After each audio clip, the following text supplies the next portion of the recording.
સુંદર ગામની ડેલીમાં ચોપાટની કોર ઉપર બેઠા દરબાર ઓઢો ખુમાણ દાતણ કરે છે. પ્રભાતમાં કરણ મહારાજનો પહોર ચાલે છે. બરાબર એ જ ટાણે પરગામથી કોઈ એક બાઈ પોતાની સાથે એક 15 વર્ષના કિશોરને આંગળીએ વળગાડીને ડેલીમાં થઈને ગઢની અંદર આવીને ઓરડે ચાલી ગઈ. ભગા ડેર ઓઢા ખુમારે આ અજાણ્યા પગલા ઉપરથી વહેમાઈને પોતાના ચાકરને કહ્યું, જાઓ તપાસ કરો કોણ મહેમાન આવ્યા છે. ભગો ડેર ઓઢા ખુમારનો વફાદાર યોદ્ધા હતો. ઓરડે જાય ત્યાં તો નવા અવતાર બાળકને આઈ પોતાના ખોળામાં લઈને બેઠેલા છે. એને મોઢે ને માથે હાથ પંપાળી રહ્યા છે અને વડારણ આખી વિતક વાર્તા સંભળાવે છે. માડી, આ દીકરા પાલીતાણાના દરબાર નોંધણજીના કુંવર થાય. એમનું નામ ઉન્નડજી. અટાણે એમના કાકા અલ્લુજી ગાદીએ ચડી બેઠા છે અને કુંવરને મારવાનો મનસૂબો કરે છે. આ બાતમી અમારા કાને પડી. આ બિચારા ફફડી હાલ્યા. દીકરાને કોને જઈ સોંપવા? અલ્લુજીની ઢાકના માર્યા કોણ સાચવે? અને પૈસાને લોભે દગોય કોણ ન રમે? આઈ એકાએક મારા માને આપા ઓઢો ખુમાણ સાંભળ્યા. એણે મને કહ્યું કે આપો મારા જીભના માનેલ ભાઈ બરોબર છે. એના ખોળામાં મારા ઉન્નડ આશરો પામશે. જા જટ આપને સોંપી દે.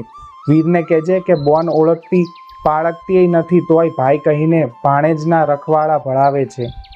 વાત સાંભળીને ઓઢા ખુમારના ઘરવાળા બાઈનું અંતર ભીનું થઈ ગયું. ઉન્નડજીને હૈયા સમો દાબી લીધો અને પાછું વડારણને પૂછ્યું, તઈ બાપ તમે એકલા કાં આવ્યા? માને કેમ ન લાવ્યા? અરે રે બાઈ, માં તો અલ્લુજીની કેદમાં કહેવાય. જરાક જાણ થાય તો અલ્લુજી નીકળવા જ શેના આપે. હું તો અધરાતે આ દીકરાને લઈને છાની માની નીકળી આવી. તે રસ્તામાં ધરતી અમને માકારો કરતી હતી. કેમ શું? રસ્તે રૂપાવટી ગામ આવ્યું. રૂપાવટીમાં કાકો ભગવત સંઘ રહે. ત્યાં કુંવર સાટુ હજામ હોકો ભરવા ગયો. કાકાને ખબર પડી કે ઉન્નડજી ભાગી જાય છે. અલ્લુજી તો ઉગતો સૂરજ, એને પૂછવાનું કોણ ભૂલે. કાકાએ હોકામાં સોમલ ભેળવીલી તમાકુ ભરાવી. હજામ પીતો પીતો આવ્યો અને થોડી વારમાં તો માર્ગે ઢળી પડ્યો. ભગવાનના રખવાડા તે કુંવર બચી ગયા. માંડ અહીં તમારે ખોળે પહોંચ્યા છીએ. આઈ મારા માને માથે તો વળી હવે થવાની હોય તે ખરી.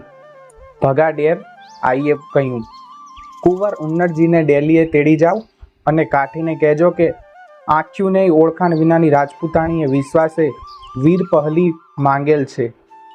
સાચા ધરમભાઈને શોભે તેવું કરી દેખાડજો. દાંતણની ચીરોને ધરતી પર મેલીને મોઢું ધોઈ જેમ ઓઢા ખુમાણે ઉગતા સૂરજ સામા હાથ જોડ્યા અને સ્તુતિ કરી કે ભલે ઉગા ભાણ ભાણ તુહારા ભામણા મરણ જીયણ લગ માણ રાખો કસપરાઉત. તેમ કુંવરને આંગળીએ વળગાડીને ભગો ડેર ચોપાટમાં આવ્યા. ઓળખાણ આપી અને વડારણને કહેલી આખી વાત વર્ણવી. તેમ તો ઓઢા ખુમાનની છાતીમાં ગર્વભરી ભક્તિ ઉભરાઈ. એ બોલ્યા, આવ્ય બાપ ઉન્નડ આવ્ય. તને પાલીતાણાની ગાદી ઉપર બેસાડું એમ કહી કુંવરને પોતાના ખોળામાં બેસાડ્યો. એ વખતે ત્યાં મહેમાન બનીને આવેલા એક ખુમાનના મોંમાંથી એક અટહાસ્ય નીકળી ગયું. ઉન્નડજી તો કૂદીને ઓઢા ખુમાનના ખોળામાં ચડી બેઠો. પણ ઓઢા ખુમાનની આંખ મહેમાન તરફ ફરી. એણે પૂછ્યું, કેમ મેરામણ ભાઈ, તમારા હસવાનો મરમ શું છે? મરમ બીજો શું? તમારે કહે કાંઈ ત્યાં ખોળામાં પાલીતાણાની ગાદી આવી પડે છે? ઓઢા ખુમાણ, એ તો એમ બોલાય, પણ ભાયડા હોય તે વિચારીને બોલે. ઓઢો ખુમાણ જરી ઝાંખા પડ્યા. પછી એક ઘૂંટડો પીધો હોય તેમ બોલ્યા, ખરું છે મેરામણભાઈ, લ્યો ત્યારે આ ખોળામાં જ ઉન્નડજીને બેસાડી રાખી પરબારા પાલીતાણાની ગાદી ઉપર ન બેસાડું ત્યાં સુધી આતોદરનું પાણી હરામ છે. એમ કહીને પડખે પડેલા લોટામાંથી અંજલી ભરીને નીચે ઢોળી ચોપાટમાંથી ઊભા થઈ ગયા અને હુકુમ કર્યો, લાવો મારી ઘોડી. ઘોડી પર બેસી અંગે હથિયાર ધરી ઓઢો ખુમાણ ચાલી નીકળ્યા. ખોળામાં કુંવર ઉન્નડજી બિરાજે. પોતાના 12 ગામની અંદર સંદેશા પહોંચ્યા કે 100 ઘોડે સવાર આવીને આજ રાતે મને 5 તોબરાને પાદર ભેગા થાય.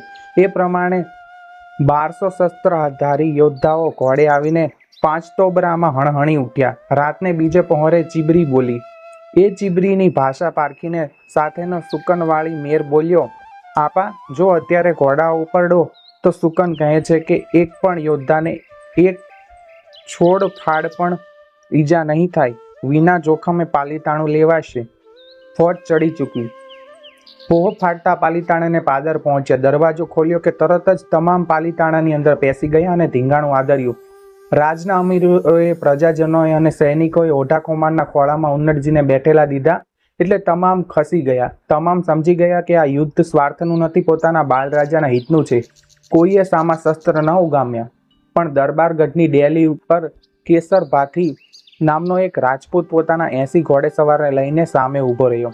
ઓઢા ખુમાણે એને કહ્યું, સમજાવ્યો, કેસર, હું પાલીતાણાના ધણીની ખાતર આવ્યો છું. મારે પાલીતાણાનો દાણોય ન ખપે, તું ખસી જા.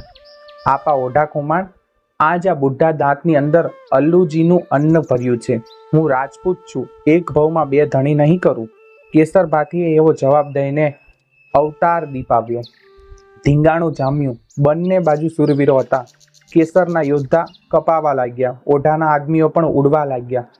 સહુ યુદ્ધમાં તલ્લીન છે, કોઈનું ધ્યાન નથી. તેવામાં માઢ માયથી અલ્લુજી દેખાણો. હાથમાં પ્રચંડ સાંગ હતી. તે અલ્લુજી એ બરાબર ઓઢાની ઉપર તાંકીને ફેંકી. પલવારમાં ઓઢો અને કુમાર ઉન્નડજી બંનેના જીવ નીકળી જાત. પણ નિમક હલાલ ભગાડેરે જોયું કે પોતાનો ધણી અને પાલીતાણાનો ધણી બેય ઉડશે. એણે પોતાનો ઘોડો મોઢા આગળ નાખ્યો. ઉપરથી પડતી સાંગ એની છાતીને ચીરી જમીનમાં પેઠી. પોતાનો માલિક બચી ગયો. એ બધું પલમાં બન્યું. અલ્લુજી હથિયાર વિનાનો થઈ પડ્યો. ઓઢાએ ભાલાનો ઘા કર્યો. અલ્લુજીની ખોપરી ફાડીને ભાલું પાછું વળ્યું. એ જ દિવસે દરબાર ભરીને ઓઢા ખુમાણે કુંવર ઉન્નડજીને પાલીતાણાના તખ્ત ઉપર બેસાડ્યો અને બંદીજનોએ ઓઢા ખુમાણને બિરદાવ્યો કે, હે લુણા ખુમાણના દીકરા ઓઢા ખુમાણ, તને જ્યારે પ્રભુરૂપી કુંભારે ઘડ્યો ત્યારે એની પાસે બસ એટલી જ તને બનાવવા પૂરતી જ માટી રહી હતી. તે પછી એણે સુરવીર સર્જ્યા જ નથી. પૂર્ણ. આ વાર્તાના લેખક ઝવેરચંદ મેઘાણી છે અને આ માહિતી સૌરાષ્ટ્રની રસધારમાંથી લેવામાં આવેલ છે.